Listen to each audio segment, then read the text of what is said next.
Bonjour à tous chers amis, c'est votre poteau Trafi, on se retrouve pour une nouvelle vidéo Unisport. J'espère que vous allez bien. Avant toute chose, abonnez-vous à la chaîne d'Unisport pour être sûr de ne rater aucune vidéo et likez cette vidéo. Comme vous l'avez lu dans le titre aujourd'hui, on va apprendre 3 erreurs à éviter absolument lorsque vous jonglez. Peut-être qu'en regardant cette vidéo, vous vous dites sûrement « oui mais moi je sais déjà jongler ». Eh bien, reste jusqu'au bout pour être sûr. Parce que mon ami, ce n'est pas parce que le ballon rebondit sur ton pied que tu sais jongler. Donc voilà, à vos ballons, à vos chaussures et c'est parti pour la leçon de la semaine.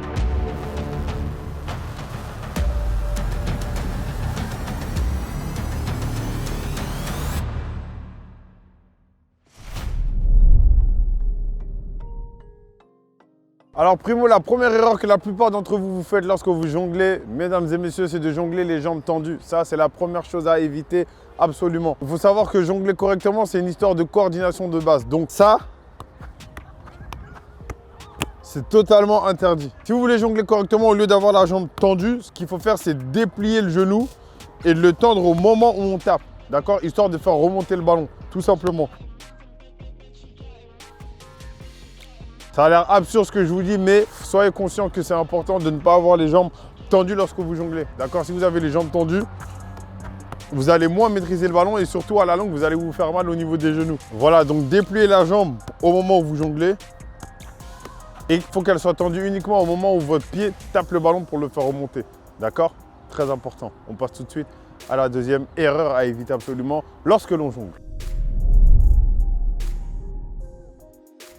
Deuxième erreur que l'on fait très souvent lorsque l'on jongle, ça ne ressemble pas forcément à une erreur, mais c'est de jongler comme ça. Je rappelle encore une fois que le but du jongle, enfin le but des jongles, c'est de maîtriser le ballon, c'est d'améliorer votre maîtrise de balle. Donc si vous jonglez comme ça n'améliore pas votre maîtrise de balle, d'accord? Ça vous apprend juste à jongler d'un pied. Le problème lorsque vous faites ça, et qui est la preuve que vous ne maîtrisez moins votre ballon, c'est que vous ne reposez pas le pied au sol. Donc c'est très important lorsque vous jonglez, même si vous jonglez que d'un pied, supposons que vous êtes droitier, que vous voulez apprendre à jongler, reposez le pied au sol à chaque fois, d'accord? Je préfère voir ça que ça. Vous pouvez apprendre à le faire, d'accord? C'est pas grave, il n'y a pas de problème. Mais le truc, c'est qu'il ne faut pas que votre seule manière de savoir jongler, ce soit ça. Si vous savez jongler uniquement en faisant ça, c'est pas bon. Ok? On passe tout de suite à la troisième et dernière chose à éviter lorsque l'on jongle. Troisième chose très importante à ne surtout pas faire lorsque l'on jongle, c'est de jongler jambes tendues mais à un pied. Je mets ma main à couper que vous connaissez tous dans votre entourage, au moins 3 personnes qui jonglent comme ça. Ça, c'est pas bon, d'accord? Il ne faut pas jongler comme ça, surtout pas. Ça, c'est un truc que la plupart d'entre vous, vous faites généralement lorsque vous commencez le foot, lorsque vous êtes encore jeune, que vous êtes à l'entraînement. Très souvent, quand l'entraîneur vous donne le ballon et que vous dit échauffez-vous, vous jonglez souvent comme ça, d'accord? Il n'y a pas de maîtrise là-dedans. La vraie maîtrise, c'est celle-ci. Ok? Maintenant que je vous ai montré les 3 grosses erreurs à éviter lorsque l'on jongle, je vais vous montrer comment jongler correctement ou comment apprendre à jongler tout court si vous ne savez pas jongler du tout. Donc pour apprendre à jongler tout court, il faut savoir que lorsque je tape le ballon, il faut qu'il revienne droit. Il faut que je sois capable de le récupérer avec mes mains, de manière perpendiculaire au sol. Si vous ne savez pas ce que ça veut dire perpendiculaire, allez réviser vos cours de géométrie.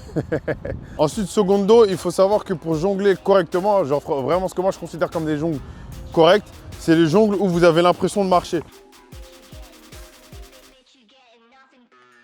Vous voyez, mon pied gauche est coordonné avec ma main droite et ma main gauche est coordonnée avec mon pied droit. Et quand je jongle, c'est censé faire ça. Coordonné, pardon, Yas derrière la caméra m'a rectifié, c'est pas coordonné, pardon. C'est bon, t'es content? Donc ça donne ça. Si vous êtes capable de faire ça correctement, c'est que vous êtes parfaitement coordonné. Et si vous êtes parfaitement coordonné, c'est que vous savez jongler correctement. C'est la fin de cette vidéo, chers amis. J'espère qu'elle vous a plu. Abonnez-vous à la chaîne d'Unisport si vous voulez être sûr de ne rater aucune vidéo. Likez cette vidéo aussi, bien évidemment. Voilà, c'était une vidéo que je trouvais importante à faire parce que je vous apprends énormément de gestes, énormément de skills. Alors qu'en vérité, la base de tout, c'est de savoir jongler.